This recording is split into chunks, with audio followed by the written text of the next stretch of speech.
احسن البیان سورہ آل عمران آیت نمبر 187 اعوذ باللہ من الشیطان الرجیم بسم اللہ الرحمن الرحیم وَإِذْ أَخَذَ اللَّهُ مِيثَاقَ الَّذِينَ أُوتُوا الْكِتَابَ لَتُبَيِّنُنَّهُ لِلنَّاسِ وَلَا تَكْتُمُونَهُ فَنَبَذُوهُ وَرَاءَ ظُهُورِهِمْ وَاشْتَرَوْا بِهِ ثَمَنًا قَلِيلًا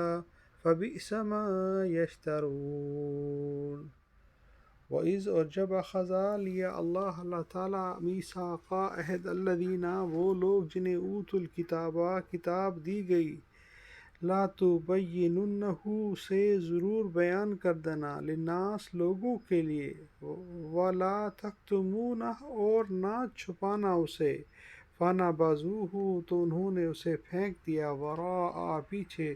ظہورہم اپنی پیٹھ واشتروا بہ حاصل کی اس کے بدلے ثمناً قیمت قلیلا تھوڑی فبئس ما تو کتنا برا ہے جو یشترون وہ خریدتے ہیں۔ اور اللہ تعالیٰ نے جب اہل کتاب سے عہد لیا کہ تم اسے سب لوگوں سے ضرور بیان کرو گے اور اسے چھپاؤ گے نہیں تو پھر بھی ان لوگوں نے اس عہد کو اپنی پیٹھ پیچھے ڈال دیا اور اسے بہت کم قیمت پر بیچ ڈالا۔ ان کا یہ بیوپار بہت برا ہے۔ اس میں اہل کتاب کو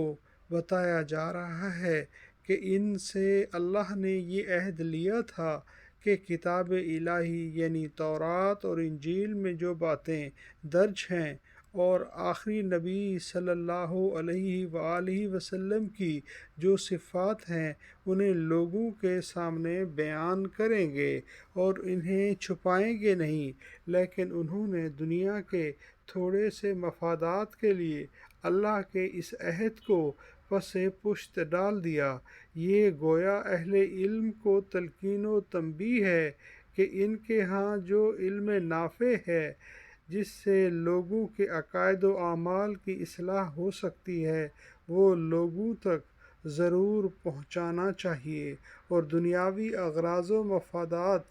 کی خاطر ان کو چھپانا بہت بڑا جرم ہے۔ قیامت والے دن ایسے لوگوں کو آگ کی لگام پہنائی جائے گی۔ صدق اللہ العظیم۔